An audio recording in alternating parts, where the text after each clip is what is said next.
Hi, good evening, everyone. I'm Chief Meteorologist Janessa Webb. Man, it's chilly out there. Temperature is going to quickly fall tonight. Most locations back in the 20s, but we're looking forward to more sunshine for your Tuesday. But look at this broad storm system out towards the Pacific Northwest, upper Midwest. It's aiming towards the DMV. We'll look at how much precip along with snow, freezing rain, and the timing on this storm coming up. The station covering all of the DMV.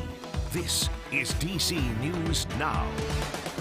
Tonight on DC News Now at 9, more heat for Loudoun County Public Schools. Indictments against a former superintendent and school spokesperson now unsealed following an investigation into sexual assaults. The findings and what happens next. And could face masks be making a return? A holiday triple-demic puts the conversation back in the forefront. The CDC's dire warning. And a D.C. council member says she lost the election because of a bogus campaign finance complaint. How a new ruling from the Board of Elections is fueling her fight. Good evening, everybody. Thanks for joining us for DC News Now at 9 o'clock. I'm Chris Flanagan. Thusmin Mahfouz has a night off. New details tonight in the criminal indictment of a recently fired Loudoun County school superintendent. Northern Virginia Bureau reporter Max Marcilla joining us live tonight from the Loudoun County Courthouse in Leesburg. Max, we knew the charges former Superintendent Scott Ziegler is facing. Now we're learning more about what they're about. Yeah, that's right. Well, the 91-page special grand jury report gives some insight into what those charges are about. But here's something interesting we've learned. It looks that 2 of the 3 criminal indictments Ziegler faces actually don't have anything to do with either of the 2 sexual assaults at the center of the special grand jury investigation. Aye. That motion will carry unanimously. Less than a week after he was unanimously fired by the Loudoun County School Board, former Superintendent Scott Ziegler is in a legal battle. Those indictments today are awesome. On Monday, Attorney General Jason Miyares unsealed 3 indictments against him, 1 count each of false publication, prohibited conduct, and penalizing an employee for a court appearance. Do we have assaults in our bathrooms or our locker rooms regularly? I would hope not, but I would like clarification. To my knowledge, we don't have any records of assaults occurring in our restrooms. This special grand jury report calls the June 2021 comment by Ziegler a bald-faced lie. He made those comments less than a month after the first sexual assault at Stonebridge High.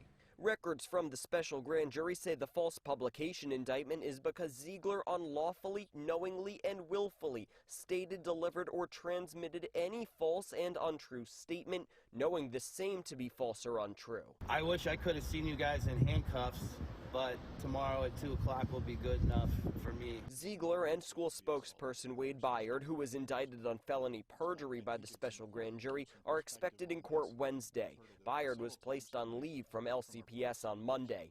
Ziegler's other 2 indictments seem to be related to a separate incident when it's alleged he used his position to retaliate or threaten to retaliate a now former special education teacher who claimed she was sexually assaulted by a student.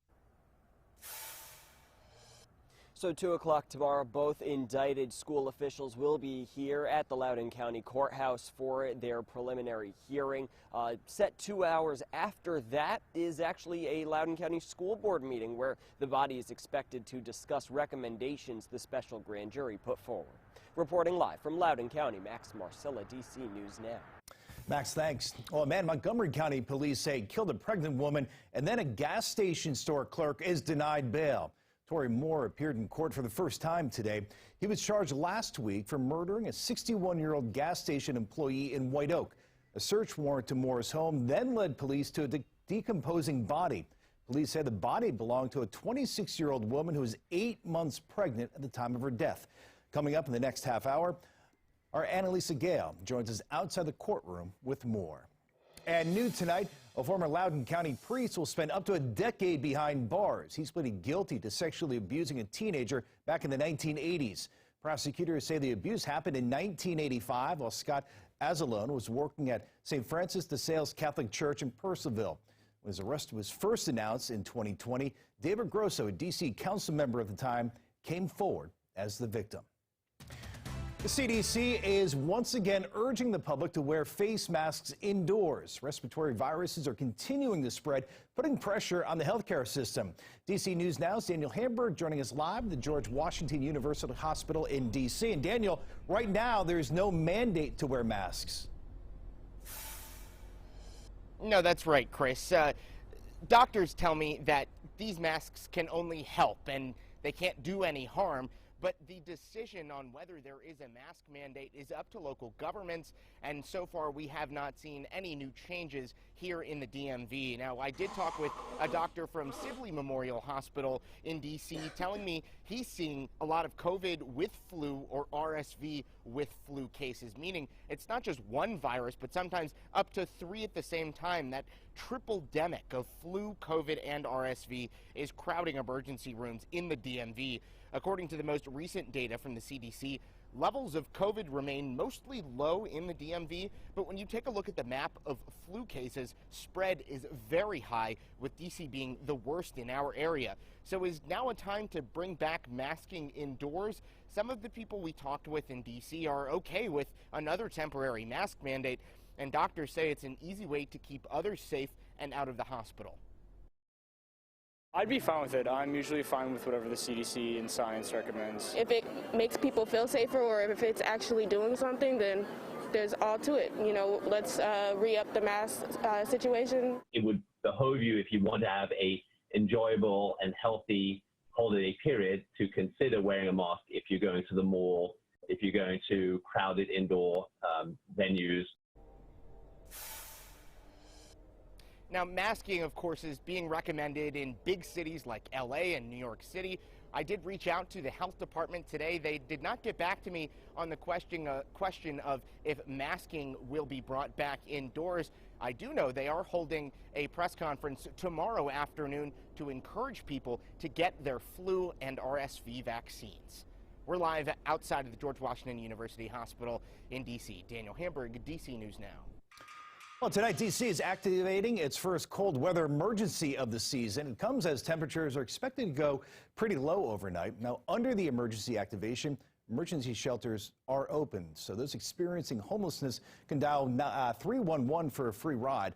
A list of warming shelters can be found on DCNewsNow.com. All right, let's get a first check on the forecast. Their chief meteorologist, Janessa Webb. So, Janessa, cold overnight, and then at least some sunshine tomorrow. Yeah, but there's no heat along with that sunshine. Finally going to see that tomorrow afternoon. High pressure to our south and is going to allow mostly sunny skies across all of the DMV for your Tuesday. Yes, it's very chilly out there. Temperatures are going to continue to cool down. And the reason for that is there's a northwesterly breeze about 10 miles per hour. So that needs to be factored into the air temperature. Right now across the district, 42 degrees under overcast skies. So you still have a little bit of insulation. High pressure going to continue to build overnight, and so that allows the clouds to really split apart, allowing for little insulation, and the clearing is going to allow us to get very cool across many locations. Now, wind chills, when you factor in the air temperature plus the wind flow, it feels like on your skin, Winchester 29 degrees, out towards Westminster, upper 20s, and most of these spots for the higher terrain, upper elevation areas near 20 to 21 degrees tonight. For the district, it'll be around 25, the feel-like temperature. So this still does not meet that criteria of wind chill advisories that are going to go into place, but still very dangerous cold that's going to be sweeping across the area, not warming up too much as we go into tomorrow. So you can see those high clouds right now taking over our satellite composite radar and not tracking any moisture just yet, because this larger storm system is going to flow across the central U.S. into the DMV as we go into your late week, and it will have multiple types of precip associated with that. We'll look at it coming up. All right, Janessa, thanks. Well, new developments in the student loan relief battle. Supreme Court has agreed to hear a second challenge to the plan as the program stalls in the lower courts. The justices previously agreed to hear a challenge from Republican states. They'll now review a separate challenge from borrowers. Both cases will be heard as soon as February. Meanwhile, the Black Lives Matter Foundation has set up a new relief fund. It's aimed at helping black college students, alumni, and dropouts. The foundation has set aside $500,000 for the fund. They plan to award more than 500 people with up to $4,500 Applications did open today, and if selected, recipients will receive the money in January. New details in the district, and a 3-0 vote. The Board of Elections ruled Councilmember Alyssa Silverman did not misspend campaign dollars. That decision reverses an earlier ruling by the Office of Campaign Finance. Our Mariel Carbone live tonight outside the Wilson Building in D.C. And Mariel, the OCF ruling really has big consequences. Silverman believes it's why she lost the election. Yeah, that's right. She really does. You know, that first ruling came out less than 2 weeks before Election Day when people were already out voting. So she thinks it lost her that election. So she says today's ruling, it is vindicating, but at this point, it doesn't change anything. I mean, first, I'm relieved. I'm vindicated. But Councilmember Alyssa Silverman is feeling something else, too. I'm angry. Monday, the Board of Elections reversed a ruling by the Office of Campaign Finance, voting unanimously that Alyssa Silverman's campaign did not break fair election financing rules. I have to say, I think D.C. voters were deceived. 12 days before Election Day, the OCF ruled Silverman broke the rules by conducting 2 polls in the Ward 3 Democratic primary race. Silverman was not in that race. She was actually running as an incumbent for her at-large seat. Fair election rules say campaign funds must be used to directly or indirectly further your own election. The OCF ruling led to calls for Silverman to resign. And taxpayers' dollars went down the drain and were used in something illegal. My campaign didn't do anything wrong. Silverman says the polls her team conducted did benefit her because they were used to help her make endorsements.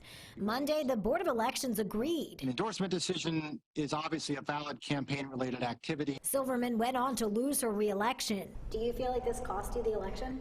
I do. She says it's unclear if there's any legal action she can take, but she does plan to investigate more. I've really worked my heart out. So you do all that and you think voters will value this. And then to lose because an administrative body made an errant ruling that said that you broke the law and misspent public funds when you didn't do that, it's heartbreaking.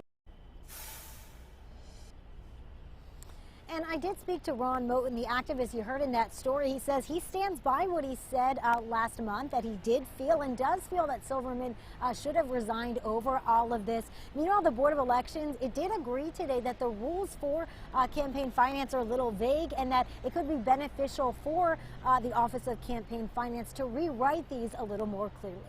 Reporting live from the Wilson Building tonight, I'm Mariel Carbone, DC News Now. Well, coming up, another school district in the DMV is trying to stop fentanyl overdoses among students. The words that haunt one mother after her son died from unintentionally taking the drug. And a book battle brewing in one Maryland school district. 3 parents rallying for dozens to be banned. They share their reasoning with DC News Now.